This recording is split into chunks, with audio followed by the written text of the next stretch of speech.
Hey, what's up guys, and welcome back to another Dirtbike magazine video. We pulled this right out of Ron's wrap. It's his weekly wrap up that he posts on the website. You can check those out at dirtbikemagazine.com. We have photos, lots and lots of photos. Dirtbike magazine has been around longer than any other media in our industry, and our plush, well-lit office is packed with motorcycle history. The problem is that it's all in sleeves, books, filing cabinets, and unmarked contact sheets. When Ron starts digging for any specific photo, it's a long-term adventure that leads down random alleys filled with memories and history. Ron found a bunch of old photos that he just had to share, so let's get into this. The Dutch Maicos. The 1997 Maico 250 RC. The story of Maico's demise is a painful trip into the darkness of a family breakup. Generally, 1981 is considered the last year of greatness, but there were hopeful moments in the years that followed. In the February 1997 issue, we previewed a bike that we thought might signal the rebirth of Maico. The Dutch firm of Rotem BV purchased what was left of the company. It turned out there were some interesting bikes in the works. For the model year of 1997, they offered a number of motocross and enduro models. The photo is the 250 RC motocross bike. There were also 320, 440, and 500cc versions. You'll see in this next photo is the off-road 250 RE, and it was planned to be available in the same sizes. Bikes were actually imported, although that number is hard to pin down. The Dutch Maico brand eventually specialized in large displacement sidecar motors, but there was very little market for those in the US. The forthcoming of ATK, and you're looking at the 1997 ATK 605. ATK has a crazy history.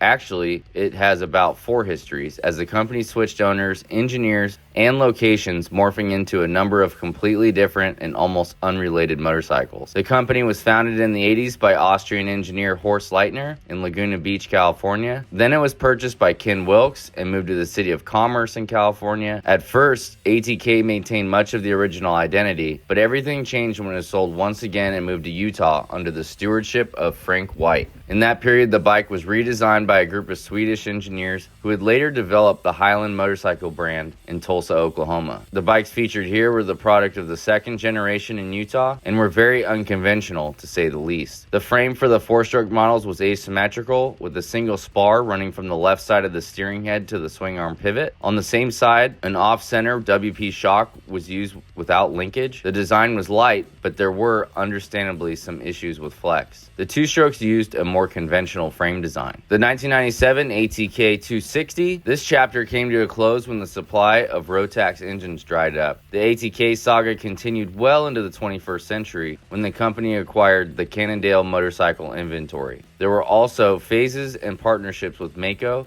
and Hyosung. The story behind the early Gas, and you'll see a photo of Paul Krause testing the brand new one, 1997 Gas TT 250. Back in 1997, Gas was the most obscure company of all time. They knew their way around trials bikes, but full-fledged off-road bikes were another thing. In the March 97 issue, we got our first Gas off-road bike, complete with a Gas made off-road motor. What'd we say at the time? Gas is a Spanish company built on the bones of Bultaco, OSA, and SWM. A few years ago, the firm decided to get into the enduro market, but quickly discovered that its trial motor simply wouldn't work for that purpose.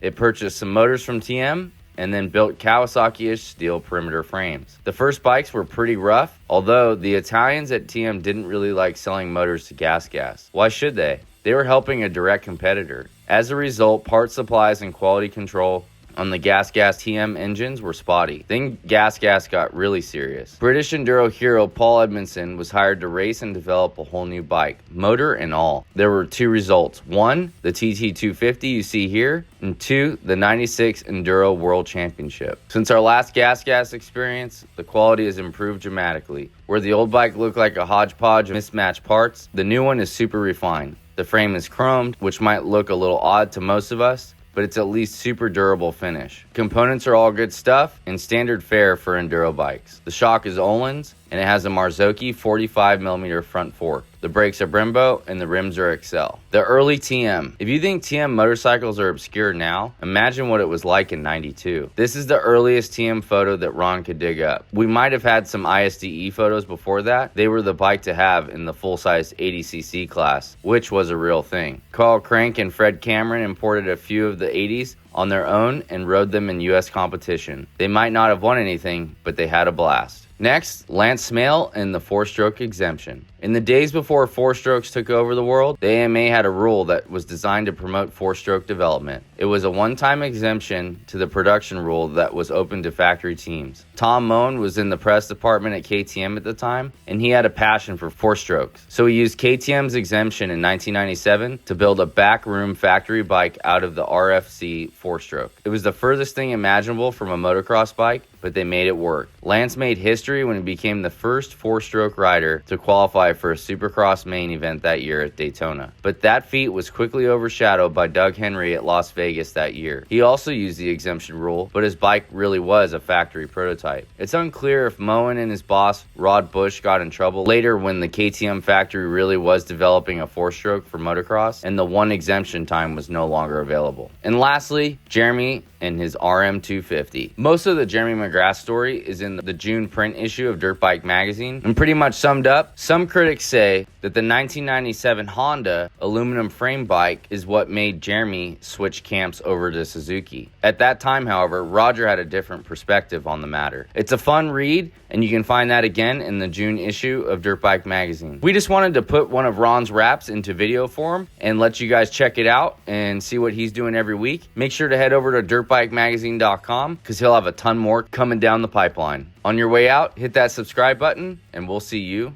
down the trail.